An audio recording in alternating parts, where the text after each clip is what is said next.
Good afternoon. I'm Katie Johnson. I use she, her pronouns. I'm a congregant here at Merging Waters Unitarian Universalist Congregation. We are a community that draws on shared values of mindful interdependence, authentic curiosity, and courageous love. We welcome you who are joining us in person and you who are joining us online. It is so good to be together in all the ways that we can. If you are with us in person where we share space at United Church of Christ, New Brighton, we are so glad you are here. We'd love for you to wear a name tag as a way to practice radical hospitality and to build community. Some are available on the welcome table out in the entry area. A few announcements this morning. We encourage everyone to feel comfortable to take care of your body's needs during the service and engage in ways that help you feel connected. This may include crafting or doodling, fidgeting. We have plenty of space behind the sanctuary in the fireside room if you need to move around. We want children especially to feel free to engage in activities in the back or to be with their adults or to move between the two. If you have a pastoral care need, please feel free to reach out to Reverend Krista. Her office hours this week are Tuesday from 12:30 to 2:30 and generally by appointment. Newcomers are welcome to all of our programming. You need not be a formal member. If you are new to Merging Waters, please consider signing up to receive our weekly e-news. This gives details and links for our events. There's a sign-up sheet out in the entry area, and there is a connection card available online. This coming Tuesday at 6:30 p.m. here and on Zoom, we're hosting Musing from the Edge of Hope. Slightly new name, but these are conversations about the climate crisis that are led by congregant David Weiss. Next Saturday, October 18th, is the No Kings October nationwide mobilization in support of democracy, not kings. These events are supported by the UUA, and there are several local events, including in Anoka along Main Street and in Minneapolis at the Commons. I heard that the color to wear is yellow, so we can fit right in our Merging Waters t-shirts. Joining me in worship today, in the service today, are our minister, Reverend Krista Weber Huang. Bruce, our director of music ministry, is at the piano. Members of choir may come up and help to lead hymns. I don't know if there are enough of you here. And our tech team includes Byron Johnson and Brian Hill today, and I, along with Janice Sandcott, collaborate to create the service slides. Welcome once again to our service today. We hope these Sunday services provide a time of sanctuary, reflection, connection, and joy.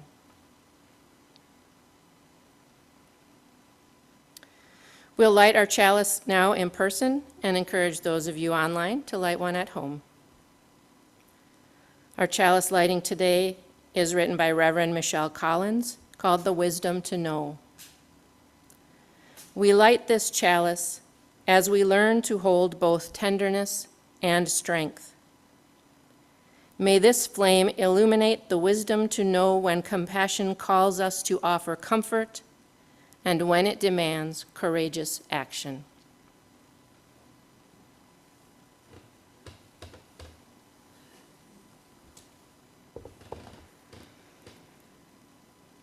Our opening words this afternoon are from Reverend Scott Taylor, called Come Into This Circle.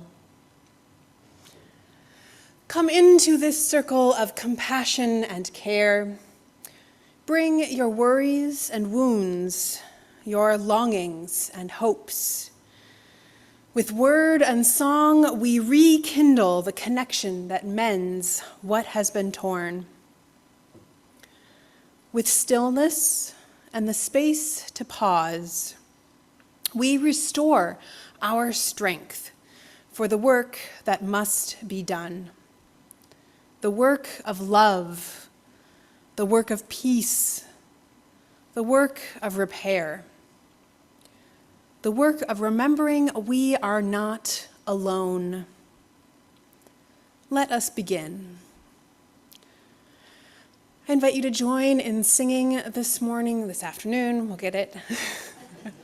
Our first hymn is from the Gray Hymnal, which are back on the carts if you need one, but we'll also have the lyrics up on the screen. It is 134, Our World is One World. Please rise in body or spirit as you're willing and able.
Our story today is called Be Kind, written by Pat Zeitlow Miller and illustrated by Jen Hill.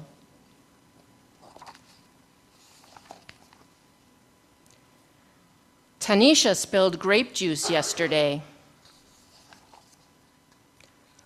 all over her new dress. Everyone laughed. I almost did too, but Mom always tells me to be kind. So I tried. I don't think it worked. I said, "Purple is my favorite color."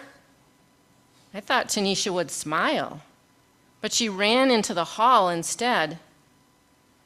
When she came back, snack time was over. She put on her art smock and didn't look at anyone. I almost told Tanisha that art was my favorite class, but I didn't want her to leave again. So I painted purple splotches and added some green until I had a bunch of beautiful violets. While I painted, I thought about Tanisha. Should I have handed her my napkin? Let her borrow my sweatshirt? Spilled my juice so everyone stared at me instead? What does it mean to be kind anyway? Maybe it's giving, making cookies for Mr. Rinaldi who lives alone, letting someone with smaller feet have my too tight shoes. He might win races in them too. Maybe it's helping, putting dirty dishes in the sink, cleaning up after Otis, our class guinea pig.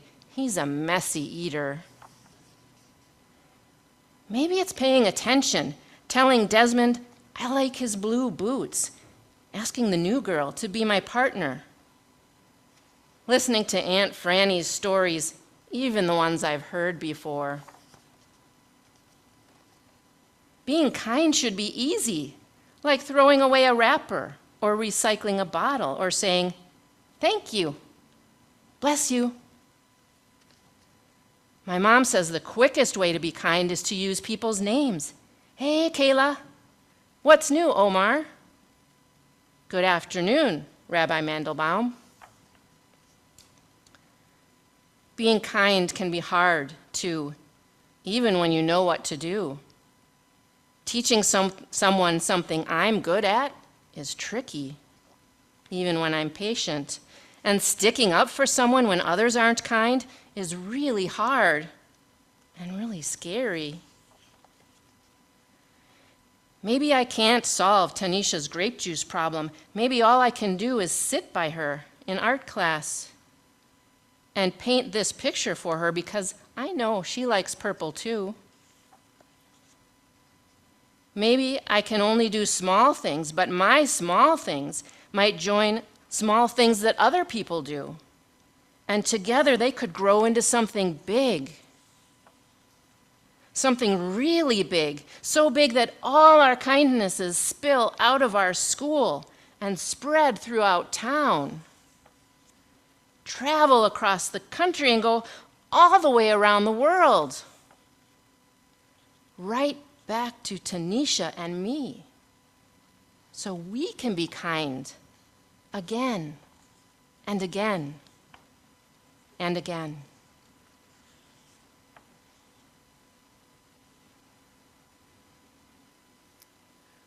I want to share with you a brief reflection from Reverend Cameron Trimble called "When the World Numbs, Stay Tender." We are being conditioned to shut down, slowly, steadily, and almost imperceptibly, although more perceptibly now.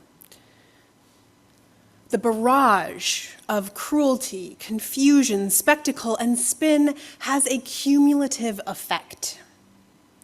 It wears on our capacity to feel, to care, to respond with presence rather than reflex. We are being trained through repetition to expect harm, and then to normalize it. That is the danger of this moment. Not just political collapse, or climate unraveling, or erosion of the public trust, but the numbing of our souls. Tenderness, then, is not weakness. It is resistance in its most radiant form. When I volunteered to contribute to one of this month's services about cultivating compassion, I was recalling a few different news items in which I heard people criticizing empathy, and I thought that might be an interesting angle. Turns out I didn't find all that much there. Some of these critics say empathy is weakness. I disagree. Others claim that politicians in particular will exploit those who feel empathy, so beware. Well, being empathetic may carry risk, but that does not make it wrong. And some claim that empathy isn't really a thing because we can never truly know someone else's experience. I think this reflects a shallow understanding of empathy. Noting that empathy, sympathy, and compassion are often interchanged and certainly somehow linked together, I went back to square one for some definitions. Rabbi Esther Adler presented these ideas in this way. She said, "There is a hierarchy of responses when we encounter suffering. Pity says, 'I see your pain.' Sympathy says, 'I understand your pain.' Empathy says, 'I feel your pain.' And compassion says, 'I am with you in your pain, and I will help. Confronted with this list, I saw it as a hierarchy from worst to best, and my first thought was, here's an opportunity to compare myself to what is the best thing to do and to fall short. It's not lost on me that this response would cause all teachers of compassion and maybe a few of my friends to tell me to practice self-compassion. My reflections today are in part my response to my own first reaction and the result of a little wrestling with how to embrace the journey of cultivating compassion. Is sympathy really less valuable than empathy, which is less valuable than compassion? As described by the rabbi and by most people, a compassionate response includes being moved toward some action and thus should have the greatest impact on alleviating suffering. Sounds like the best outcome for sure, but perhaps not the only response that has value. Our response in any particular situation will vary based on a whole variety of circumstances, and I'm finding it helpful to think of these responses as waypoints along a continuum rather than inherently worse or better than each other. Sympathy, often called feeling for someone, is a common response when we become aware of suffering. It shows that we understand enough about our companions to notice when someone is suffering. Sympathy might cause some heartache because of that knowledge that someone is suffering, but typically when feeling sympathy, we are not drawn very far into relationship. While sympathy alone might not offer someone all they need in their moment of trouble, my ability to recognize the suffering of others can still change me. It can open up a window about a need that I might not have considered before. Perhaps because my heart was touched with sympathy this time, I will be moved to do something more next time. I think that building the skill of noticing both the joy and the suffering in the world really is a step toward engagement. Each time we recognize suffering, we can choose one of two directions. Pity is when we start from a recognition of someone's suffering and then kind of look down at that person, think of them as somehow less than us because of it, and in effect pushing them away. Empathy and compassion are states of mind and heart in which recognizing suffering calls us into relationship with each other.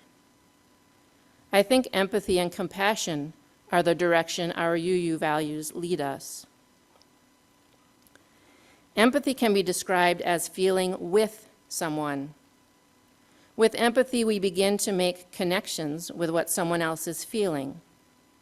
With empathy, we listen deeply and work to understand or make sense of another's suffering by recalling our own experiences. We use our experiences and might add things we've learned from others to imagine how someone is feeling, and then we can move toward feeling in ourselves something similar. Here's where the critics may be right when they say that we can never truly know another's experience, but I don't think that's the goal of empathy. The analogy of walking a mile in someone else's shoes is not suggesting that we try to achieve a precise replica of another person's experience inside our own heads. Rather, we want to open our hearts into a wider understanding, a more accurate, yet always imperfect perspective. Compassion is when we feel connected enough with another in their suffering that we are moved to take action. Compassionate actions take down barriers and build relationship. What I realize I need to remember here is that the action that is part of a compassionate response does not mean that I become responsible for completely solving the problem or completely alleviating someone else's pain or suffering. If that is my model for successful compassionate response, I will end up caught between a desire to do something and the knowledge that it is not possible for me to do all that needs to be done. That is a pretty easy place for me to get stuck, at least. But there can be a whole range of compassionate actions. Some might feel relatively simple, while others ask us to reach outside our comfort zone. Each time we pause to be present with one another, listening without judgment, we grow our capacity for compassionate responses. Often our ability to be present in this way is in itself a compassionate response. Beyond being present, we need to be curious about what could be and willing to take risks when the outcome is uncertain. Discerning how to respond with compassion requires that we draw on our own inner wisdom and the wisdom coming to us from others, whether our friends and companions, spiritual mentors, or ancestral stories. We need to learn to focus on the next right thing and not to become paralyzed from knowing there will be many things after that. Our response to suffering, whether it is the suffering of an individual or the greater suffering of the world, will always be shaped by our individual gifts and skills, by the limitations of our resources, and by the boundaries that we need to enforce for our own well-being. Our response to suffering won't fit neatly into defined categories. But I believe that every engagement with the suffering of the world will change us, because on some level we will be choosing whether we put up or take down barriers to relationship. Whenever possible, may we have the courage to let our hearts and actions be moved toward our most compassionate response.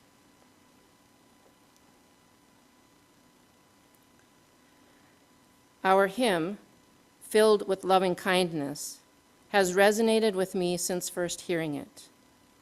This hymn is based on a traditional metta meditation, also called loving kindness meditation. This is a meditation practice focused on cultivating compassion and positive feelings for oneself and others.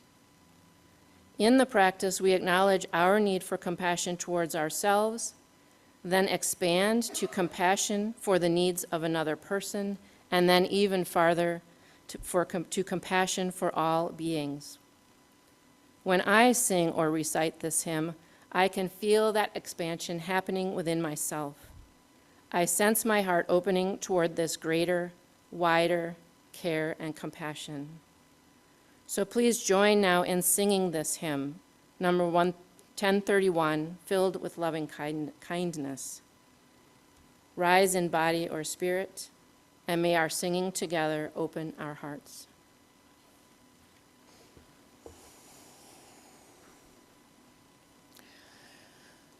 Last week, we shared with you a reading from the Book of Joy called Lasting Happiness in a Changing World by the Dalai Lama and Desmond Tutu. I want to reread part of that and add another paragraph of what they said about compassion. We fear compassion because we're afraid of experiencing the suffering, the vulnerability, and the helplessness that can come with having an open heart. Psychologist Paul Gilbert found that many people are afraid that if they are compassionate, they will be taken advantage of, that others will become dependent on them, and that they won't be able to handle others' distress. One of the differences between empathy and compassion is that while empathy is simply experiencing another's emotions, compassion is a more empowered state, where we want what is best for the other person. As the Dalai Lama has described it, if we see a person who is being crushed by a rock, the goal is not to get under the rock with them and feel what they are feeling. It is to help remove the rock.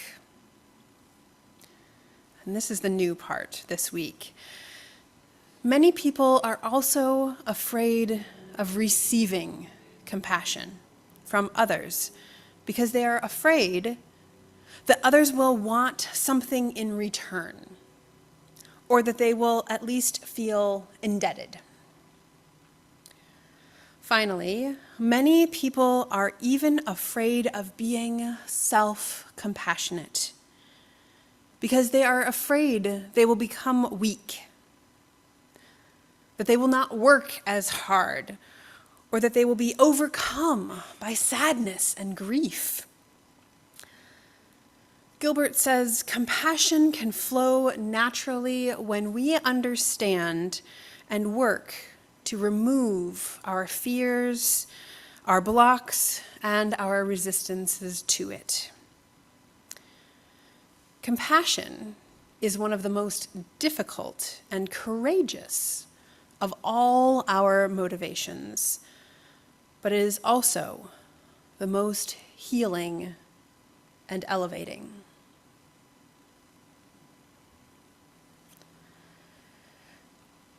We heard Katie talking about her struggles with empathy and sympathy and compassion and how these pieces all fit together. I want to give us a little bit more language to help tease through some of these struggles that we have. I did a deep dive this week and last week, but found more stuff. So I'm going to try and condense, 7 or 8 hours of listening into about 5 minutes. We'll see how this goes. There are 2 really interesting concepts that were kind of newer to me that I want to bring into our reflections on empathy and compassion. The first is about empathy. That the research shows you can actually break empathy into 2 different parts. There's cognitive empathy, right? Our ability to understand another person's perspective. We sometimes call this walking in someone else's shoes or moccasins or other interesting conversations. And the other is emotional empathy, which involves sharing the emotion, right? Connecting to our own experience of emotion to help us understand where the other person is coming from emotionally. So cognitive empathy and emotional empathy. Fascinating thing is they have done MRI studies and discovered that these 2 types of empathy light up in different parts of our brain. I like the sciencey stuff. I think it's fascinating. So cognitive empathy involves regions such as the prefrontal cortex, which is associated with reasoning and decision-making, while emotional empathy engages the limbic system, including the anterior insula and the anterior cingulate cortex, which are central to processing emotions and pain. Right, so empathy can hit us in very different parts of our brain depending on which type of empathy we're engaging, or if we're engaging both types. And I think both types are important and serve different purposes when we're looking at how we live a compassionate life.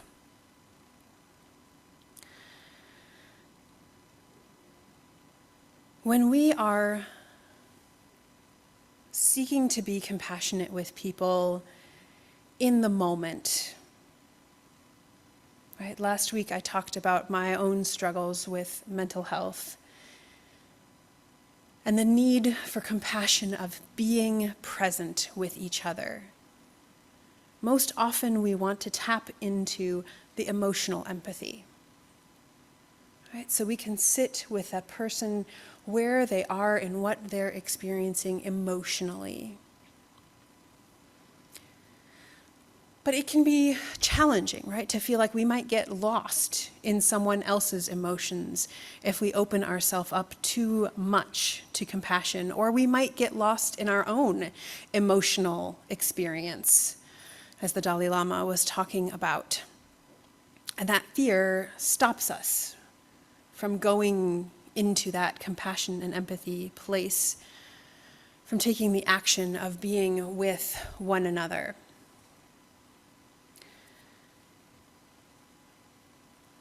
This is where boundaries come in and where self-differentiation comes in. How many people have heard of self-differentiation? A few, not everyone. Self-differentiation is generally the idea that we are connected to one another, but we have boundaries around where our own sense of self begins and ends. So Nadia Bolz-Weber talks about how this can show up with compassion. She says, it's enough to do the thing that's yours to do. I have this teacher, Susanna Stabel, and she taught me these discerning questions, and I use them every day, which is, what's mine to do, and what's not mine to do? What's mine to say, and what's mine not to say? And then the third one is harder because it feels callous. What's mine to care about, and what's mine not to care about? That's not to say it's not worthy to be cared about by someone, but that we have to acknowledge the limits of our ability to care and respond about everything that's happening throughout the world. And to me, says Nadia Bolz-Weber, if I'm in my lane and I'm doing what's mine to do and resting in that, then the next step is to assure myself it actually is enough, and to assure myself that there are others in the world who are working and doing the work that I'm not equipped to or called for, and to celebrate them, to point to them, to be grateful for them, but to not feel like I also have to be them. There's a lot in here, a lot to unpack. Right? I shared that reading earlier today about how we are being bombarded. Our systems are intentionally being pushed to shut down emotionally.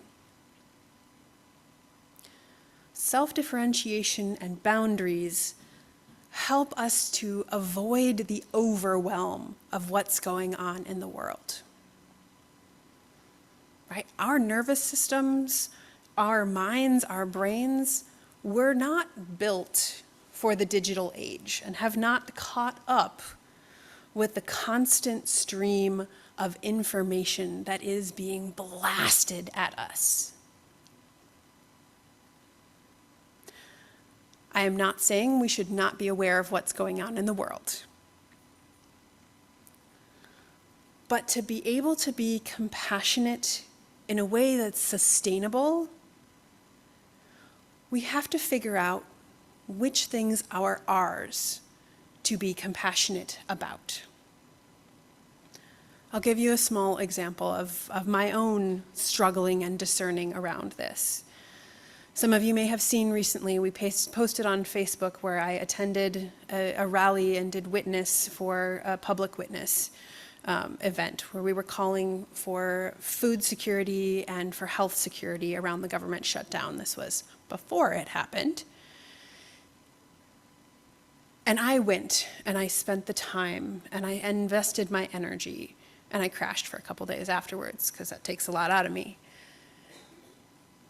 And that was a lane that I felt like I could choose. A lane that I feel like we as a congregation had decided was where we want to invest some of our energy this year. This past week, I received an email about clergy signing on to a call for a ban on assault weapons. I signed on because I feel strongly about this, and I'm sure this congregation in general supports that. They also said we are going to the Capitol and we are going to present this and give it to the folks who are in power right now and encourage them. And by the way, there are over 700 clergy that have signed on to this. I had to make the decision and say, signing on is okay. That takes a little bit of my energy. I can lean into my empathy and compassion around this issue. But it is not my lane right now. The discernment I made is it's not my lane to show up for that one, to be in person for presenting that. And that's not an easy decision to make. But it's one that allowed me to be compassionate through both memorial services that we had this week, that allowed me to find my lane, find the ways that I am called to be compassionate, and where my skills are best suited. This is a hard part of compassion, because many of us want to feel compassionate for everyone. And we can, at the meta level of understanding the interdependence of all of us, and understanding that we have a shared humanity, while also making strategic choices.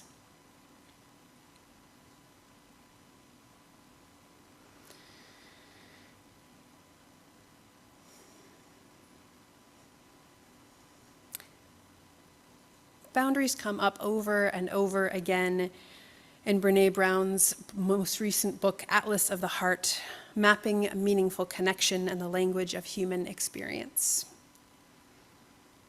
I'm going to read this one last quote from her. She says, "Boundaries are a prerequisite for compassion and empathy. We cannot connect with someone unless we're clear about where we end and they begin. If there's no autonomy between people, then there's no compassion or empathy, just enmeshment."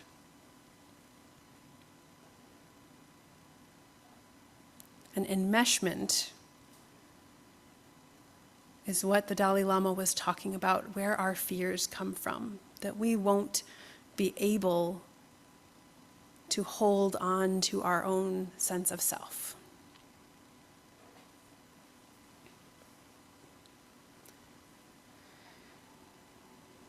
I want to leave you with a challenging question from Brené Brown as she was doing her research.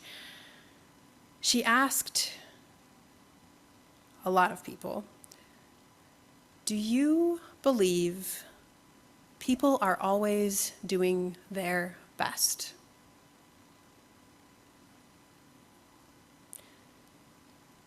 And if you do, or if you don't, what are the implications of that?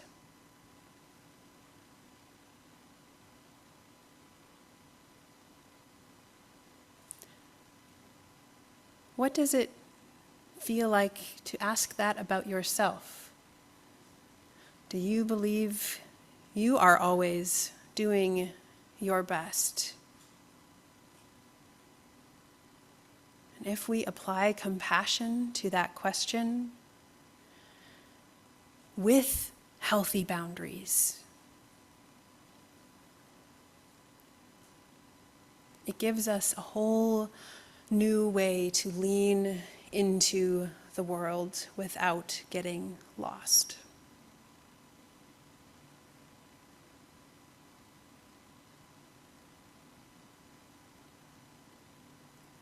As all of that jangles around in your hearts, in your minds, in your spirits, in your bodies, let us sing once again, filled with loving kindness. And this time I'll invite you to remain seated. See if it feels different.